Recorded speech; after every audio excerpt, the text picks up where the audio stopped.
نحمده ونصلي على رسوله الكريم اما بعد فاعوذ بالله من الشيطان الرجيم بسم الله الرحمن الرحيم رب اشرح لي صدري ويسر لي امري واحلل عقدة من لساني يفقهوا قولي۔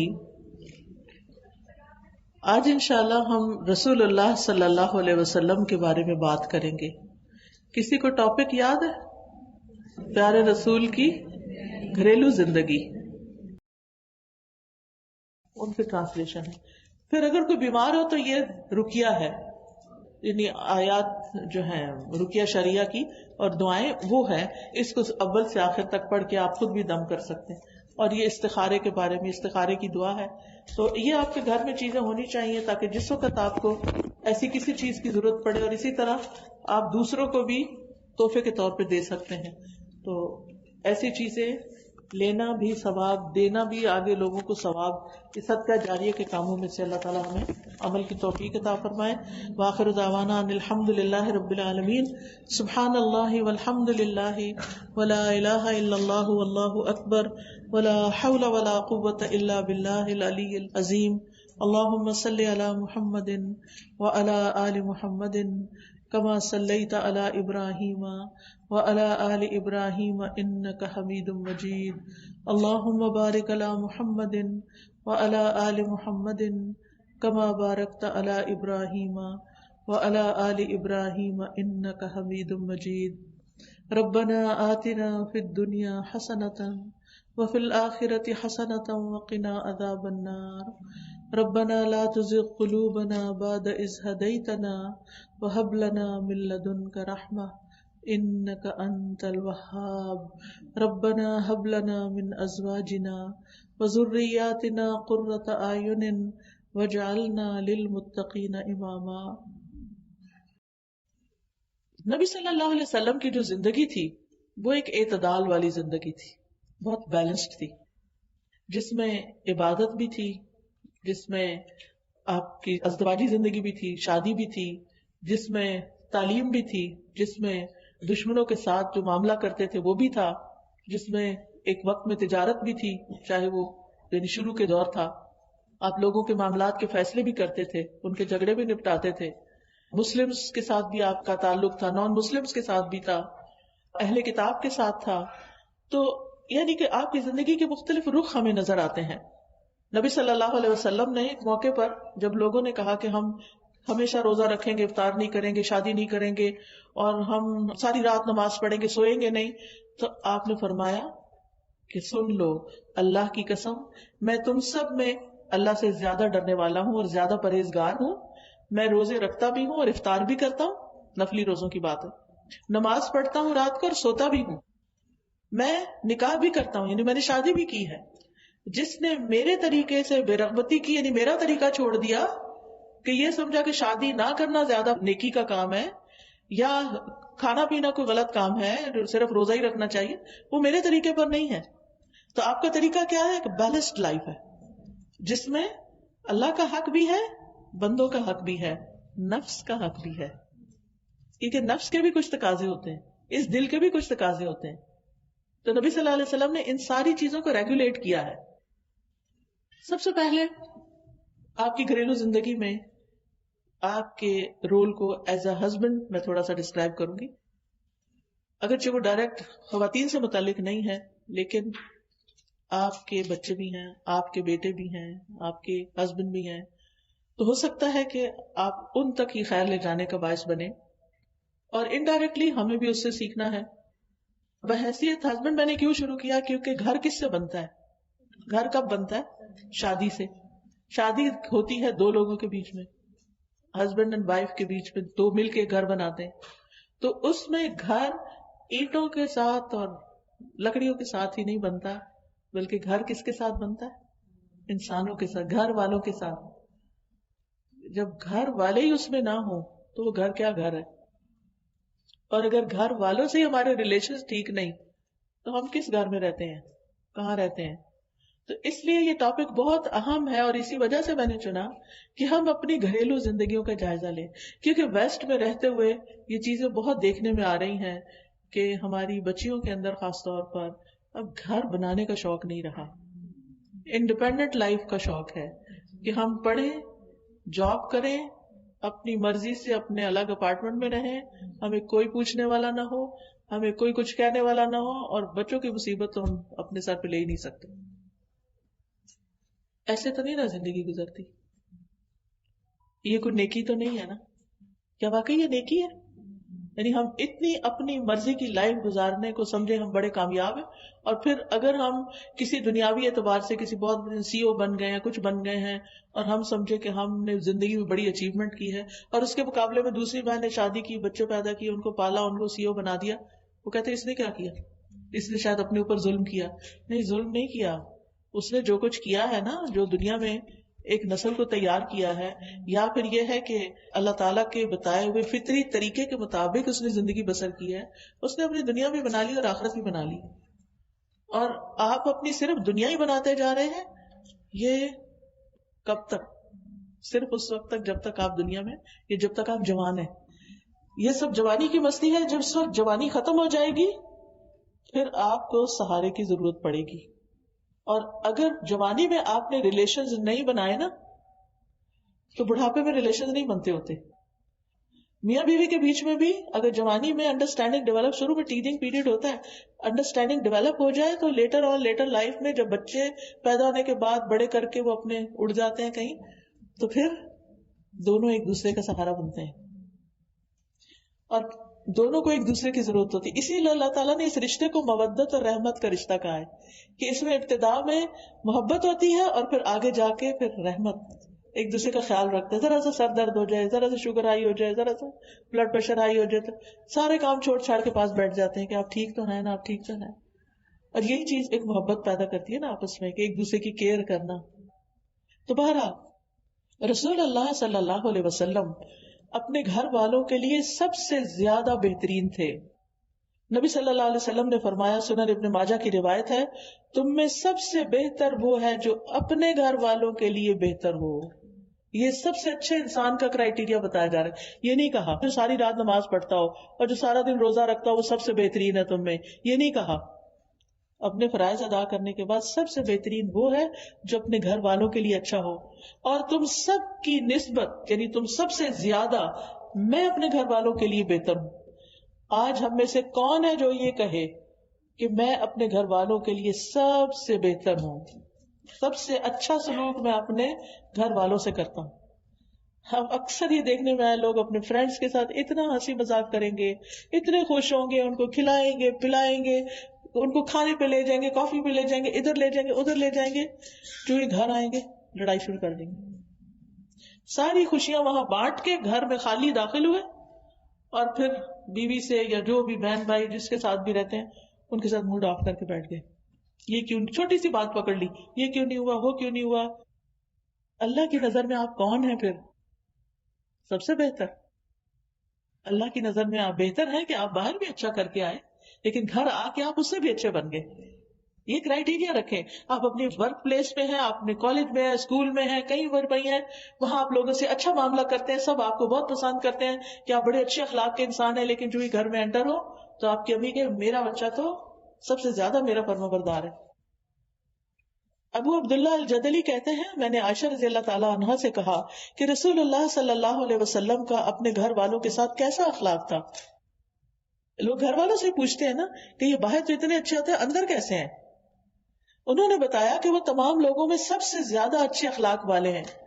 آپ کوئی بےہودہ کام یا فحش گفتگو نہیں کرتے تھے، یعنی کوئی گالی گلوچ نہیں، کوئی لڑائی جھگڑا نہیں، نہ ہی بازاروں میں شور کرنے والے تھے، نہ برائی کا بدلہ برائی سے دیتے تھے بلکہ معاف کر دیتے اور درگزر کرتے تھے. یہ آپ کا گھر والوں کے ساتھ رویہ تھا. عمر بن عاص کہتے ہیں، میں نے آپ سے پوچھا آپ کو سب سے زیادہ محبت کس سے ہے، یعنی نبی صلی اللہ علیہ وسلم سے یہ سوال کیا گیا. فرمایا عائشہ سے. میں نے کہا مردوں میں سے؟ کہا اس کے والد سے. آج کوئی ہے جو یہ کہے کہ مجھے سب سے زیادہ محبت اپنی بیوی سے ہے؟ اگر ہو بھی تو نہیں کہیں گے، کیونکہ اس کو کیا سمجھتے ہیں وہ مردانگی کے خلاف. اب بیوی کو بھی نہیں بتاتے کہ مجھے تم سے محبت ہے. وہ بیچاری ساری زندگی یہ دو بول سننے کو ترستی رہتی ہے. کیوں نہیں بتاتے؟ پھر یہ ساتھ چڑھ جائے گی، پھر یہ اپنے مطالبے لے کے آ جائے گی، یہ محبت کو ایکسپلائٹ کرے گی. اس ڈر سے بھی نہیں بتاتے چاہے محبت اندر ہو بھی. یہ ضروری نہیں. ایک شخص آیا آپ کے پاس کہنے لگا مجھے فلاں سے محبت، آپ نے فرمایا تم نے اس کو بتایا؟ کہا نہیں. کہا جاؤ بتاؤ اس کو. کیونکہ جس سے محبت ہوتی ہے نا اس سے ہماری ایکسپیکٹیشنز ہوتی ہیں کہ یہ بھی ہم سے محبت کرے. اور اگر ہم بتاتے ہی نہیں ہیں کہ آپ مجھے اچھے لگتے ہیں تو وہ بھی جواب میں آپ کو نہیں کبھی بھی بتائیں گے کہ آپ بھی ان کو اچھے لگتے ہیں. اپنا فائدہ چاہتا ہے، جو اپنے نفس کی خیر اور خوش نصیبی چاہتا ہے، اس پر واجب ہے کہ وہ نبی صلی اللہ علیہ وسلم کی سیرت، طریقے اور آپ کی شان کو جانے، جس سے وہ جاہلوں کی صف سے نکل جائے گا. اگر آپ نبی صلی اللہ علیہ وسلم کی سیرت اور سنت کو نہیں جانتے تو پھر آپ کچھ نہیں جانتے، آپ بہت بڑی خیر سے محروم ہیں. تو اس لیے ہم میں سے ہر ایک کو چاہیے کہ وہ باقاعدہ اس کا علم حاصل کرے. صحابہ کرام جو تھے وہ نبی صلی اللہ علیہ وسلم کی سیرت کو اپنے بچوں کو اسی طرح سکھاتے تھے جیسے نماز کا سبق سکھاتے ہیں، کیونکہ ان کو پتا تھا کہ جس چراغ سے، سراج منیرہ سے ہم نے روشنی حاصل کی ہے، ہمارے بچے بھی اس سے روشنی حاصل کریں، ہمارے بچے بھی اندھیرے میں نہ رہیں. تو اس لیے ہم میں سے ہر ایک کو سیرت کے بارے میں ضرور جاننا چاہیے، سنت کے بارے میں ضرور جاننا چاہیے، حدیث کے بارے میں ضرور جاننا چاہیے. اور خوش قسمت ہیں وہ لوگ کہ جن کو اس علم کا شوق ہے اور اس علم سے محبت ہے اور وہ اس کو سیکھنے کی کوشش کرتے ہیں. اور پھر وہ کہتے ہیں، امام ابن قیم ایک بہت بڑے امام ہیں، کہتے ہیں کہ جو شخص سیرت کو پڑھے گا، جانے گا، وہ آپ صلی اللہ علیہ وسلم کا پیروکار، آپ کے گروہ اور آپ کے لشکر کی گنتی میں شمار ہو جائے گا. یعنی وہ آپ کے فالوورز میں سے ایک فالوور بن جائے گا. جیسے اب دنیا میں جو لوگ بڑے بڑے مشہور ہو جاتے ہیں، لوگ ان کے فین بن جاتے ہیں. کچھ تو صرف فین نہیں رہتے، ایئر کنڈیشن بھی بن جاتے ہیں. صرف اپنی ذات کی حد تک نہیں، دوسروں کو بھی وہ اپنے ایسے ڈریس پہنتے ہیں، ویسے جوتے، ویسے اسٹائل، بولنے کا، دیکھنے کا، یعنی بہت کچھ میں کاپی کرنے لگتے ہیں. ان کے سٹیکرز دیکھ کے یاد ہے مجھے جب چھوٹے ہوتے تھے ہم، تو بچے جو تھے وہ اپنے کاپیز پر اور اپنے اسکول کی نوٹ بکس کے اوپر اپنے پسندیدہ کھلاڑیوں اور ایکٹروں کی تصویریں لگاتے تھے.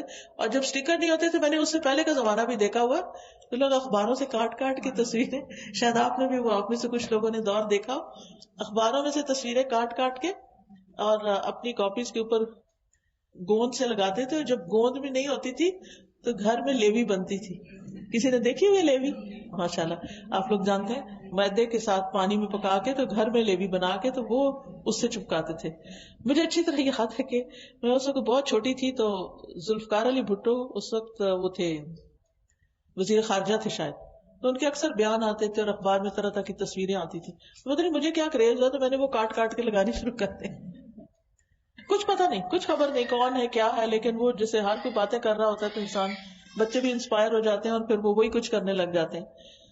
تو بہرحال ہر انسان کے دل میں یہ ایک کمزوری ہے، ایک خواہش ہوتی ہے کہ وہ کسی کو پسند کرے اور پھر اس کی طرح کے کام بھی کرے یا اس کو چاہے. یہ کسی کو چاہنے کی جو خواہش ہے نا، یہ اللہ نے ہمارے دل کے اندر رکھ دی ہے. تو جب انسان اللہ سے محبت کرنے لگتا ہے تو جب جا کے یہ چاہت کو سکون آتا ہے. اور یا اللہ کے رسول صلی اللہ علیہ وسلم سے محبت، اس سے نیچے جتنی چیزوں کو ہم چاہتے ہیں، چاہے مال ہے یا اولاد ہے یا ہسبینڈ ہے یا دوست ہیں یا کوئی فرینڈز ہیں یا کوئی بھی ہے، تو آپ دیکھیں گے کہ ان کی چاہت غم دیتی ہے، ان کی چاہت غم دیتی ہے. بچوں کی طرف سے کبھی آپ کو غم ہوا؟ کہیں کس دن نہیں ہوا. وہ کہیں جاتے ہیں تو غم لگ جاتا ہے، وہ بات نہیں سنتے تو غم لگ جاتا ہے، وہ اپنے فیوچر کو نہیں دیکھتے تو غم لگ جاتا. یعنی سب سے زیادہ مجھے لگتا ہے ہماری زندگی میں یہی غم ہے. ٹھیک ہے، اچھی بات ہے، ان کی تربیت کرنی چاہیے، ان کے لیے فکر مند ہونا چاہیے، لیکن اللہ تعالیٰ فرماتے ہیں وما اموالکم ولا اولادکم باللتی تقربنا الی اللہ عندنا زلفی، کہ یہ تمہارے مال اور اولاد نہیں جو تمہیں اللہ کے قریب کریں گے. ان کی اپنی زندگی میں ایک جگہ ہے، لیکن اس کے بعد وہ ایک انڈیپینڈنٹ انڈیویجولز ہیں جن کی اپنی بھی زندگی ہے. ہمیں ان کو اسپیس دینی چاہیے، ہمیں ان کو ان کی مرضی کے مطابق بھی، اگر وہ اللہ کی حدود کے اندر ہے تو جینے دینا چاہیے. ہر وقت پیچھے نہیں پڑنا چاہیے ان کے. بہرحال اگر کوئی اللہ کے رسول صلی اللہ علیہ وسلم کی پیروی کرتا ہے تو وہ آپ کے لشکر میں شامل ہو جائے گا. اور اس بارے میں لوگ کچھ ان چیزوں میں سے بہت قلیل حاصل کرنے والے ہیں، کچھ بہت زیادہ حاصل کرنے والے ہیں، اور کچھ اس سے محروم ہیں. یعنی تین طرح کے لوگ ہیں. کچھ سیرت سے بہت کچھ جانتے ہیں، کچھ درمیانہ جانتے ہیں، کچھ بھی نہیں جانتے. ہم سوچیں ہم کس کیٹیگری میں ہیں. اگر میں آپ سے پوچھوں کہ رسول اللہ صلی اللہ علیہ وسلم کی گھریلو زندگی کیا تھی، تو اپنے آپ سے سوال کیجئے کہ کتنی باتیں آپ کو معلوم ہیں. اور ابھی میں انشاءاللہ کچھ جھلکیاں آپ کو دکھاؤں گی، تو آپ دیکھتے جائیں کہ کیا یہ باتیں مجھے معلوم ہیں. ہاں الحمدللہ سنی ہوئی ہیں. کیا میں اس کے مطابق عمل بھی کرتی ہوں؟ کیا میں بھی ایسی ہوں؟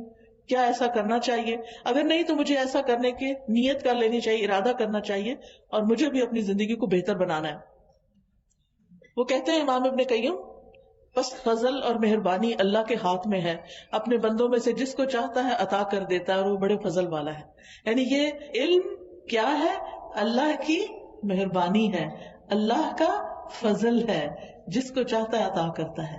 تو ہمیں اللہ تعالیٰ کا فضل مانگتے رہنا چاہیے. اللہم انی اسألک من فضلک ورحمتک فإنہ لا یملکها الا انت. اے اللہ میں تجھ سے تیرے فضل اور رحمت کا سوال کرتی ہوں جس کا مالک بس تو خود ہی ہے. یہ فضل بھی تیرے ہاتھ میں ہے اور یہ رحمت بھی تیرے پاس ہے، جس کو تو چاہے دے سکتا ہے. تو اللہ تعالیٰ ہم سب کو عطا کر دے، اور اس علم کا ایک بڑا حصہ ہمیں عطا کرے، اور ہماری زندگیاں اس کے مطابق ڈھل کے دنیا میں بھی خیر پائیں اور آخرت میں بھی کامیابی. نبی صلی اللہ علیہ وسلم جب کوئی خوشی کا موقع ہوتا تو ازواج کو بھی شریک کرتے. حضرت عائشہ کہتی ہے کہ ایک دفعہ عید کے دن رسول اللہ صلی اللہ علیہ وسلم کے سامنے کچھ حبشی کرتب دکھا رہے تھے، کوئی کھیل کا مظاہرہ کر رہے تھے.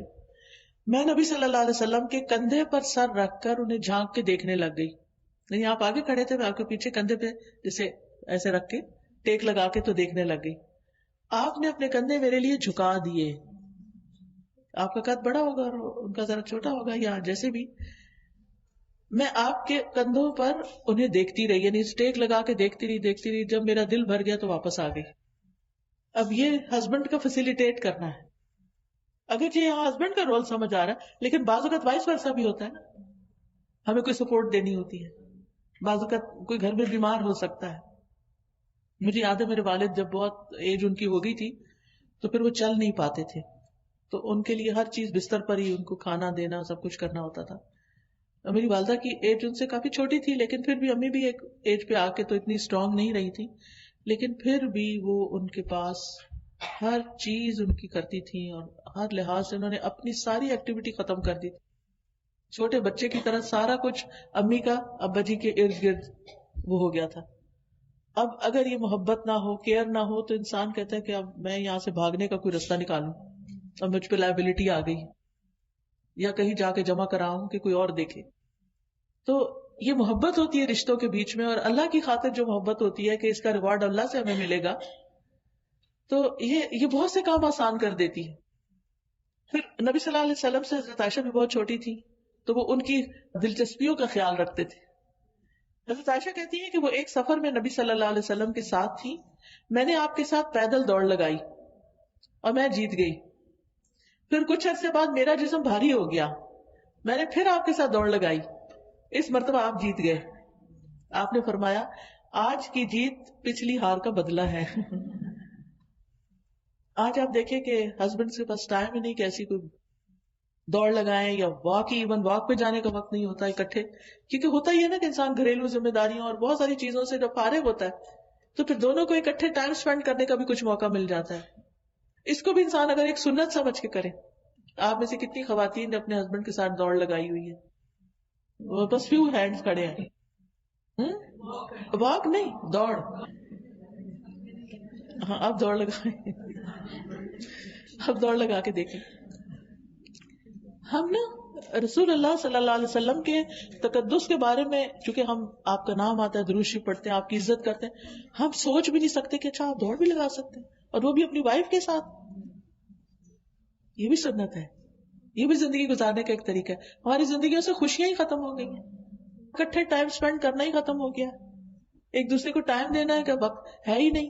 ساری دنیا کے لیے وقت ہے، بیوی کے لیے وقت نہیں، تو پھر گھریلو زندگی کیسے خوشگوار ہو سکتی ہے؟ تو گھر والوں کا حق ہوتا ہے انہیں ٹائم دینا ہوتا ہے. پھر اسی طرح تحفہ دینا. شرح کہتے ہیں میں نے حضرت عائشہ سے صحرا اور بیابان میں زندگی گزارنے کے بارے میں پوچھا تو انہوں نے کہا کہ رسول اللہ صلی اللہ علیہ وسلم ٹیلوں پر جایا کرتے تھے، یعنی دور نکل کے جاتے تھے. آپ نے ایک بار صحرا میں جانے کا، ڈیزرٹ میں جانے کا ارادہ کیا تو میرے پاس صدقے کے اونٹوں میں سے ایک اونٹ بھیجا جس پر سواری نہیں ہوئی تھی، اور مجھ سے فرمایا عائشہ اس کے ساتھ نرمی کرنا، کیونکہ جس چیز میں بھی نرمی ہوتی ہے وہ اسے عمدہ اور خوبصورت بنا دیتی ہے، اور جس چیز سے بھی نرمی چھین لی جائے وہ اس کو عیبدار کر دیتی ہے. یعنی نبی صلی اللہ علیہ وسلم نے حضرت عائشہ کو تحفہ دیا کس چیز کا؟ اس وقت کی کار کا، اونٹ کا. اونٹ سواری کے لیے ہوتا ہے نا، ٹھیک ہے.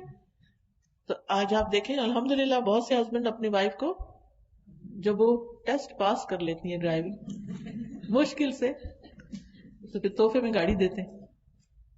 تو یہ بھی ایک کیا ہے، سنت ہے، ثواب کا کام ہے.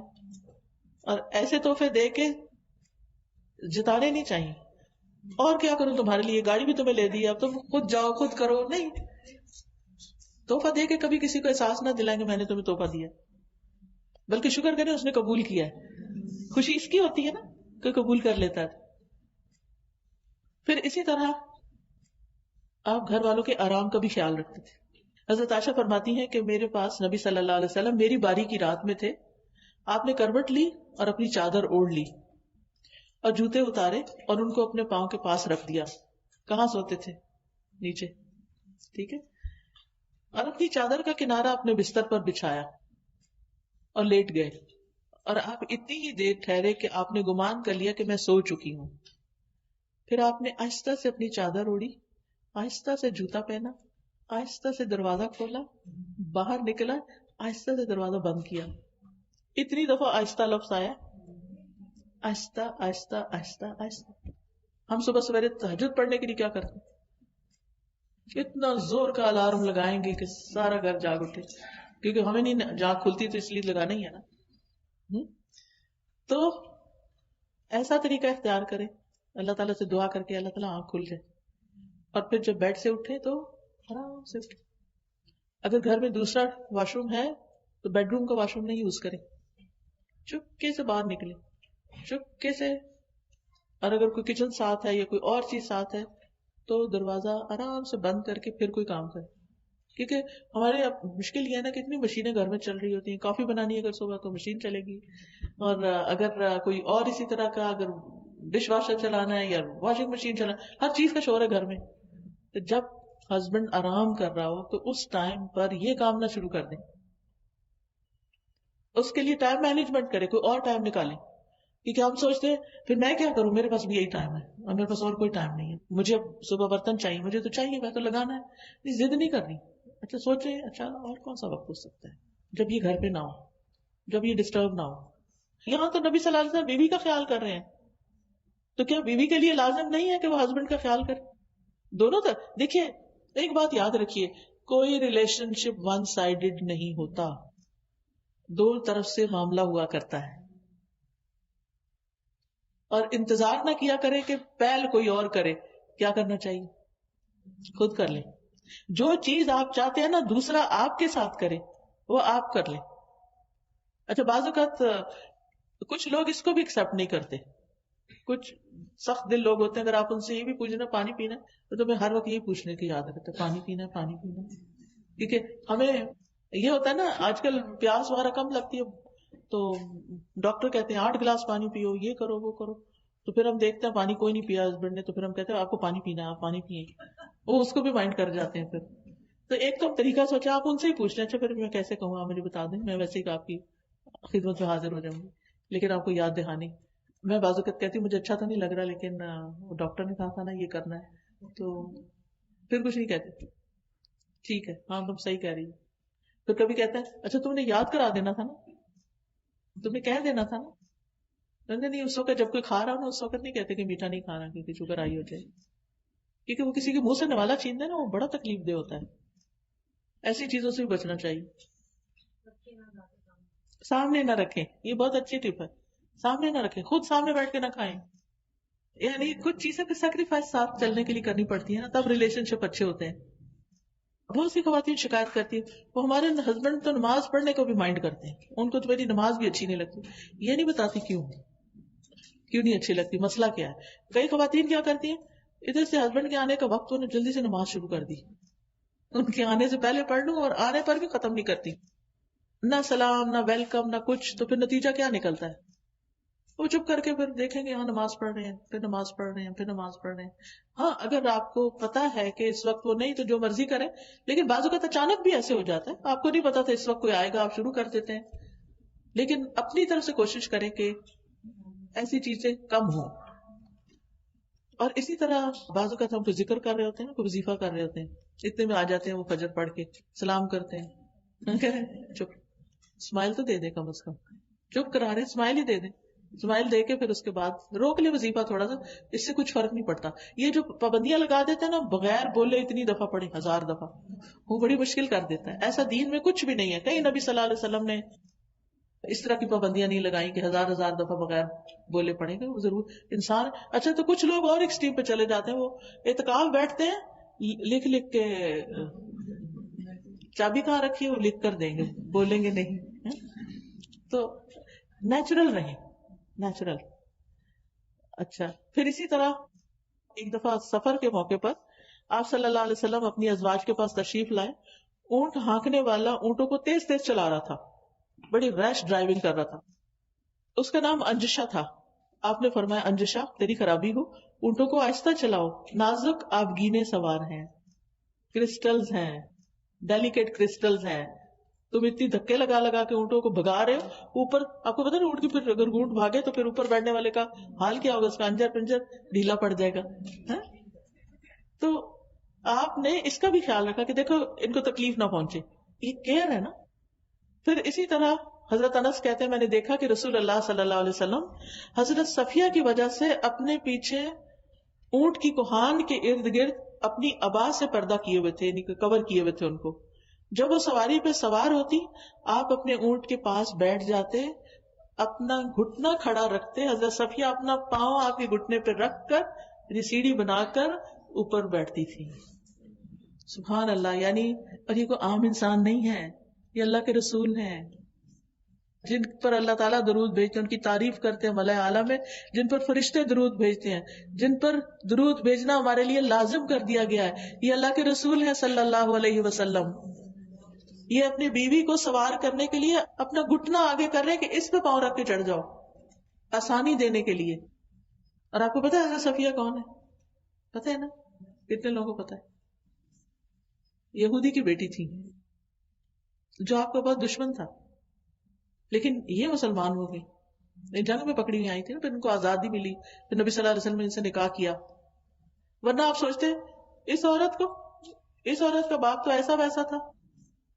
جیسے افسوس کے ساتھ کہنا پڑتا ہے بعض مردوں کی نیچر ہوتی ہے کہ بیوی کو ماں باپ کے تانے دیتے رہتے ہیں مرد، سمجھ نہیں آتی کیوں، ان کا کیا قصور ہے، ان کو بھی بیچ میں رگید لیتے ہیں.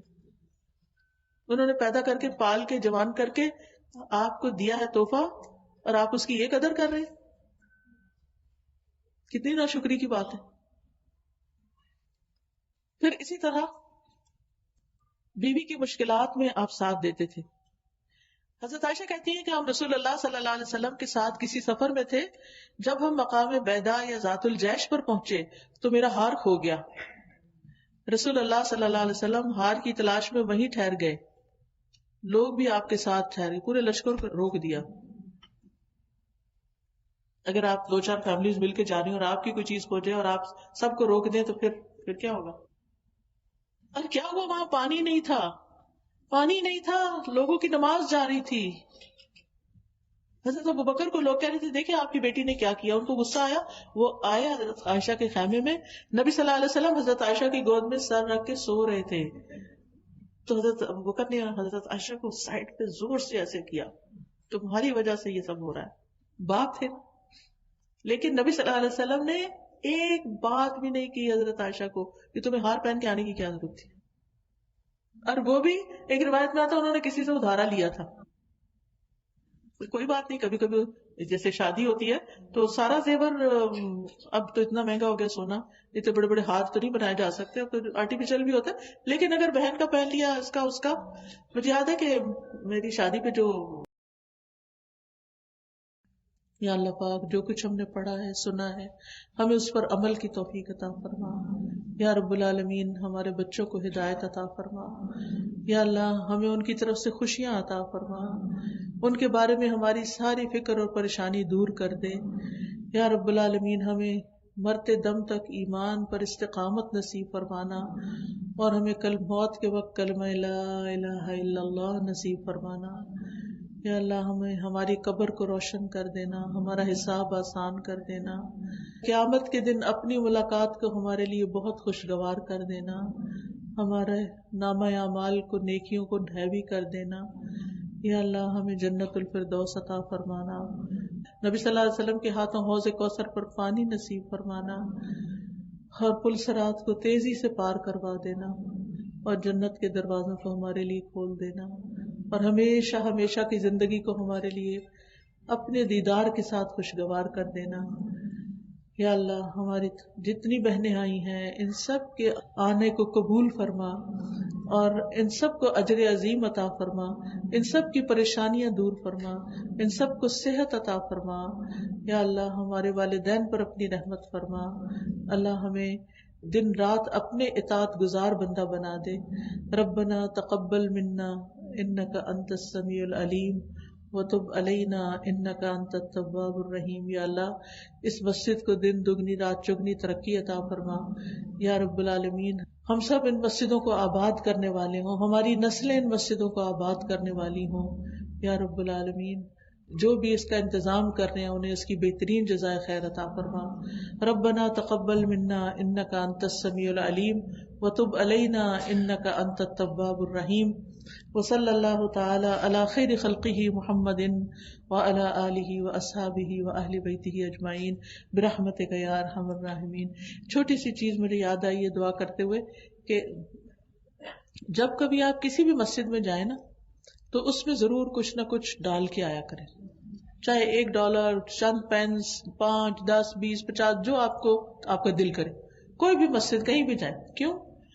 اس لیے کہ مسجدوں کو آباد کرنا، اب مثال کے طور پر ہم یہاں بیٹھے ہیں، جن لوگوں نے یہ مسجد بنائی ہے ان کو اس کا سارا ثواب گیا ہے، جن کے پیسوں سے یہ لائٹیں جلتی ہیں، جن کے پیسوں سے یہ کارپیٹ بچتے ہیں، یہ صدقہ جاریہ کے کام ہے۔ ہم دنیا سے چلے بھی جائیں تو بعد میں یہ چیزیں استعمال ہوتی رہیں گی تو کیا ہوگا؟ ثواب ہی ثواب ہے۔ ٹھیک ہے، اللہ تعالیٰ ہم سب کو توفیق عطا فرمائے۔ السلام علیکم ورحمۃ اللہ وبرکاتہ۔